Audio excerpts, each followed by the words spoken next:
Samuel L. Jackson's the character that he's playing here is not quite a Uncle Tom. And I kind of want to add some information here because I think this is a good discussion. So let me make it quick. Samuel L. Jackson's character is not quite the same one that we saw in Django Unchained. That character would be the Uncle Tom. He is the betrayer. He is the person who's subservient to whiteness. And you can tell you have enough information to interpret that character to fit more in that stereotype. What Samuel L. Jackson is doing here is just slightly different. And I'm you know what? I'm going to say miles different, but I'm going to begin to talk through what could really be a very good article or paper. Okay, number one, Samuel L. Jackson really embodies and represents the kind of black person, a person in their 60s. Samuel L. Jackson's in his 70s, so he's lived through a period of time in which he's had to adapt his expression of blackness and black art and himself. He's had to adapt that in a way that keeps him alive. Don't be too loud.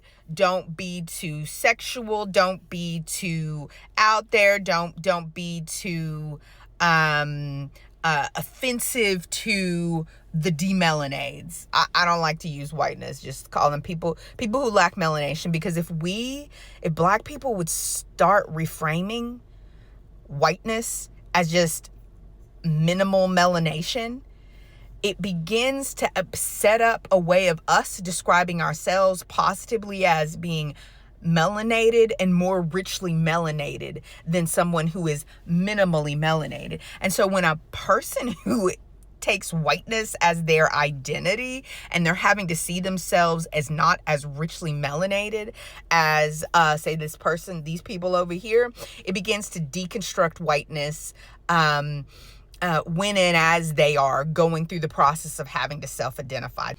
So Samuel L. Jackson is actually just playing the kind of black person who has had to survive the 50s, the 40s, 50s, 60s, and 70s. Okay, probably 50s, 60s, and 70s. So he's learned how to ascend the ranks and to be acceptable in a world that is dominated by white supremacy. Doesn't make him an Uncle Tom. It just makes him a survivor, like in this context.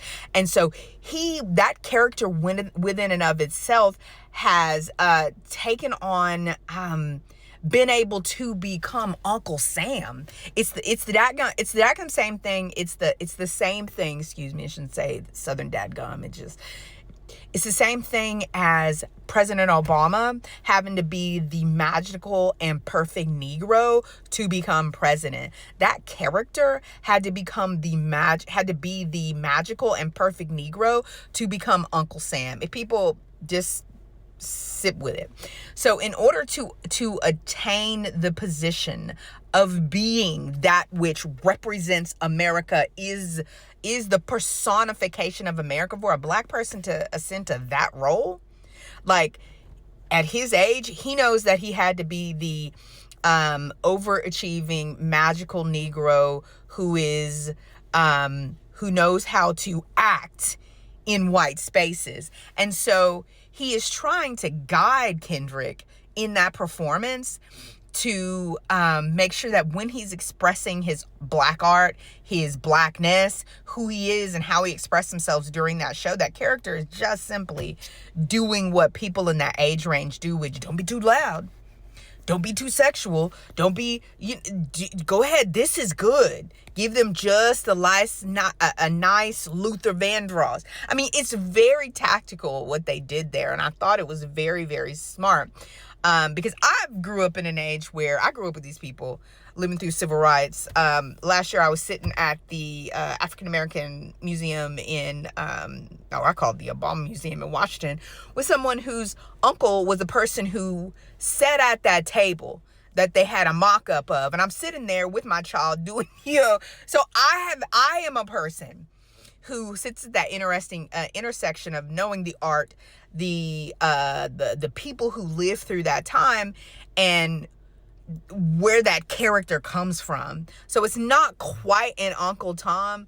I would break that down more as a character that's not like his character in Django Unchained, but is more like a black male or black person of his age range. That's how they think. So in the South, I don't speak for all black people, but black people have of that age range would do that. Very much so. If any of y'all have been in theater, church theater, they will literally be like, okay, like, tone it down. You need to do it like this. Black people don't need to do that, blah, blah, blah. And they're not trying to be subservient to white people. It comes out of a need to survive whiteness. That's two different things. Like, that's why I use the extreme dichotomy of Samuel L. Jackson's character in Django Unchained and what the character that he was playing at the Super Bowl, because that was a character that wasn't and I know you get that was not, Samuel L. Jackson, but to call that an Uncle Tom, I think it misses really the width, breadth, and weight of the black experience in America that causes a black person of a certain age to, like, once that black person hits that position of being Uncle Sam, being the personification of what America is and does. I thought that was a very interesting situation, because you have a black Uncle Sam, and it's not Uncle Sam being represented as a black man. It should have been what that always was. Or you can have a multi-ethnic Uncle Sam. But for you to have a black person to do that in white society, that person in the end has to sit in the difficult position of being feeling the weight of whiteness. Any person who would be placed in that position would be being coached in the background. I think that's too much. I'll put it like this. That's overstretching it. Any person who ascends to being the personification of what America is feels some pressure.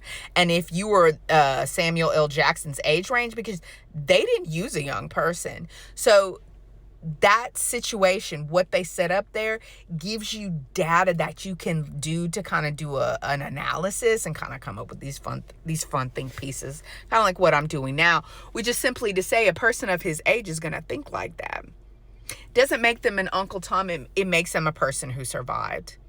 And as a person who's been surviving whiteness and has ascended to the position of being able to play Uncle Sam, be Uncle Sam, and be the personification of what America is, they are inevitably, I thought it was just right on point, they would inevitably try to take the younger black artist and try to guide them using the rules and the thought process and the way of being, the thing that made them be able to become Uncle Sam and to survive in America, and they would do that in the way that Samuel L. Jackson's character at the Super Bowl was doing that to Kendrick Lamar. And no, you need to slow it down. You're not too loud. Give him a little Luther. Okay, they like Luther. That's a white comforting thing. And I thought it was just a really good representation of that. And that the fact that Kendrick Lamar decided, I'm gonna do me. In my influence overcomes their stupidity, and they can like me or they can not like me, but I can tell you that they are not like us. And we are okay to continue to express ourselves and to be ourselves, and should be loud and proud about it in the way that we wish to be it, because whiteness holds no authority where we are. The people that can be murked by the sun don't got a say in what those who have the evolutionary advantage to being more richly melanated than their pale selves, they don't get a word. They don't get to speak. Okay? They don't get to speak and to control who we are.